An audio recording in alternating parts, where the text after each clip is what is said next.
Hello दोस्तों। तो कैसे हो आप सब? आई होप सब बढ़िया ही होंगे। तो दोस्तों बहुत टाइम हो गया दोस्तों, तो मैं व्लॉग नहीं डाल रहा था, सिर्फ मिनी व्लॉग ही डाल रहा था अपने चैनल पे। दोस्तों मैंने सोचा आज क्यों ना व्लॉग बना लिया जाए। तो दोस्तों सबसे पहले तो आपको मेरा सादर प्रणाम, छोटे भाई और बड़े बहनों को भी, बड़े भाइयों को भी मेरा नमस्कार। तो दोस्तों जैसे कि आजकल आपको पता ही है कि आजकल प्रोटेस्ट में प्रोटेस्ट चल रहे हैं, है कि ना दोस्तों? तो दोस्तों अभी चल रहा था दिल्ली में प्रोटेस्ट। तो वहां पर देखा आपने कि छात्रों ने क्या क्या किया।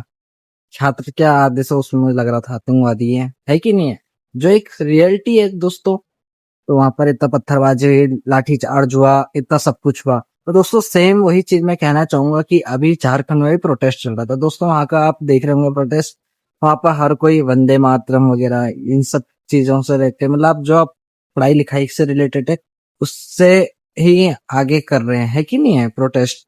बट वहां पर तो दोस्तों गाली गलौज, दिल्ली वाले में गाली गलौज है, अनशन हमारे पीएम को भी गालियां दी जा रही थी, ऐसा वैसा। और सबसे खतरनाक इंसान वो अभिजीत दीपके, उस टाइम तो बहुत ज्यादा बोल रहा था। तो दोस्तों मैं तो पहले मैं अभिजीत दीपके की आपको क्लिप दिखाता हूँ दिल्ली प्रोटेस्ट की, ठीक है दोस्तों? तो सबसे पहले आप ये वीडियो देखो दोस्तों उसकी। नरेंद्र मोदी चाहे जितना भी बड़ा तानाशाह बन जाए, पहले तो उस इंसान को शर्म आनी चाहिए। इस देश के इतिहास में नरेंद्र मोदी जितना घटिया प्रधानमंत्री कोई नहीं, इतना घटिया आज तक के इतिहास में इतना घटिया प्रधानमंत्री भारत को मिला नहीं। ये हमारे देश के लिए शर्म की बात है कि नरेंद्र मोदी प्रधानमंत्री। अरे आपका कैमरा सामने लगा हुआ है ना सर, तो इधर तो कैमरा लगा, तो सामने वाले कैमरा हटा दीजिए। हम आज तक धर्मेंद्र प्रधान का इस्तीफा मांग रहे थे, लेकिन मुझे लगता है अब नरेंद्र मोदी का इस्तीफा होना चाहिए। नरेंद्र मोदी देश के प्रधानमंत्री बने रहने के लायक नहीं है। तो दोस्तों आपने जैसे वीडियो देखी होगी, है कि नहीं, कैसी कैसी हरकतें कर रहा था, कैसे कैसी बातें बोल रहा था, है कि नहीं? कभी बोल रहा है कि हमें पीएम का भी इस्तीफा चाहिए। अरे भाई तू चाहता क्या है? तुझे किस चीज के लिए आवाज उठानी? तुझे सरकार से दिक्कत है तो करेंगे ना चेंज, है कि नहीं है? वो एजुकेशन से रिलेटेड जो भी चीजें उन्हें लगती है, तो दोस्तों अगर हम अपना कुछ बयान लेके जाएंगे तो सुनेंगे हमारी बात को कि हाँ ऐसा नहीं, ऐसा करना चाहिए, ऐसा नहीं करना चाहिए। तो भाई इसको तो एक तो पॉलिटिकल मामले में ही पढ़ना है, ठीक है गाइस? और आज झारखंड जाने के बाद में क्या बोला दोस्तों इसने कि हमारी तबीयत खराब हो रही है। तो दोस्तों कोई बोलने वाली बात है? मतलब सीजीपी के ऐसे जितने भी लोग हैं, सीजीपी में जुड़े हुए जितने भी इनके जो भी होगा, तो ऐसे कि सबकी तबीयत खराब हो रही होगी। तो दोस्तों और कुछ नहीं है, सब इनके बहाने हैं। मैं तो एक ही चीज बोलूंगा कि पॉलिटिकल मामलों में किसी के बीच में नहीं बोलना चाहिए, है कि नहीं दोस्तों? अपना ठीक है, अपने उससे चलो पढ़ाई लिखाई करो, बस बात कर रहा हूँ। फालतू इनके चक्कर में आके इनका ये पेज फॉलो करके अनसन, ये तो एक तो बच्चों को सिखा रहे हैं, देश का भविष्य बिगाड़ रहे हैं।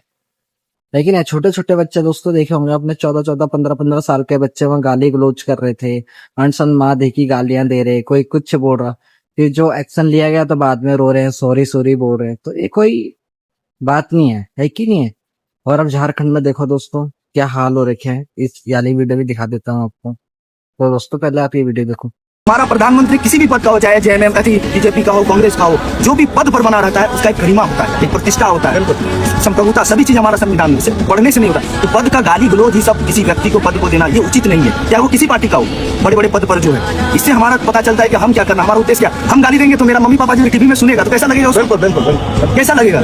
तो ये होता है कि आप गाली किसके 70-80 साल की उम्र का बैठा हुआ आप उसको गाली दे रहे हैं। वो पूरा देश को संभाल रहा है। एक परिवार में 5 आदमी होता है, उसमें भी लड़ाई झगड़ा हो जाता है, परिवार को नहीं संभाल पाता, उसमें भी विकराल हो जाता है। वो पूरा देश को संभाल रहा है, 140 करोड़ देशवासी को संभाल रहा है। आपको समझना चाहिए, मैं किसी का समर्थन नहीं करता हूँ, लेकिन एक मानवता, एक मेरे विचार, पर्सनल विचार, किसी को गाली नहीं देना चाहिए। आप मुद्दा से लड़िए। दोस्तों जैसे आपको पता ही है, आपने झारखंड की वीडियो भी देख ली होगी, तो दोनों में कितना डिफरेंस है कि नहीं दोस्तों? वहां पर लोगों ने ऐसी गंद मचा दी थी दिल्ली वाले प्रोटेस्ट में। ये सब दोस्तों मैं तो बोलता हूँ अभिजीत दीपके भी तो पीछे मत ही जाओ। और वहां जाने के लिए ऐसे ड्रामे कर रहे कि मेरी तबीयत ठीक नहीं है, अब मैं जाऊंगा, ऐसा वैसा, कि मेरे को डॉक्टर ने मना कर रखा है। भाई जिसको जाना होता है वो कैसे भी जाता है कि नहीं है दोस्तों? और वहां की सरकार, अब वहां पर तो कांग्रेस है ना भाई, अब क्या हो गया? अब क्यों नहीं बोल रहा कोई कुछ? अभी भी बोलो। अब दोस्तों वहां कांग्रेस की सरकार है, इसलिए ही अभिजीत दीपके कुछ नहीं बोल रहा। अगर वहां बीजेपी होती तो अब तक दोस्तों बवाल उड़ जाता। तो ये सब चमचे हैं, है कि नहीं है? तो दोस्तों मैं सबसे एक ही बात बोलूंगा, अपना देश का भविष्य ठीक करने के लिए अब अपनी मेहनत करो, पढ़ाई लिखाई में ध्यान दो, ठीक है? पॉलिटिकल मामलों में तो मत ही पढ़ो तो अच्छा है। तुम्हारा भाई गलत तो नहीं बोल रहा होगा दोस्तों, है कि नहीं? मैं भी अभी एक स्टूडेंट ही हूँ, ऐसी बात नहीं है, मेरी उम्र भी ज्यादा नहीं है, बट इतना ज्ञान तो है दोस्तों हमें कि सही क्या है गलत क्या है। आपके अंदर से भी एक आवाज आती होगी कि क्या सही है क्या गलत है। पॉलिटिकल मामलों में रहकर दोस्तों तो अपना ही भविष्य खराब होता है, दूसरे का तो कुछ नहीं बिगड़ता। इसलिए दोस्तों मैं तो एक ही बात बोलूंगा, अपने पढ़ाई लिखाई में ध्यान दो, पॉलिटिकल मामलों में मत ही पढ़ो, ठीक है दोस्तों? तो मिलते हैं नेक्स्ट व्लॉग में, तो बाय बाय दोस्तों।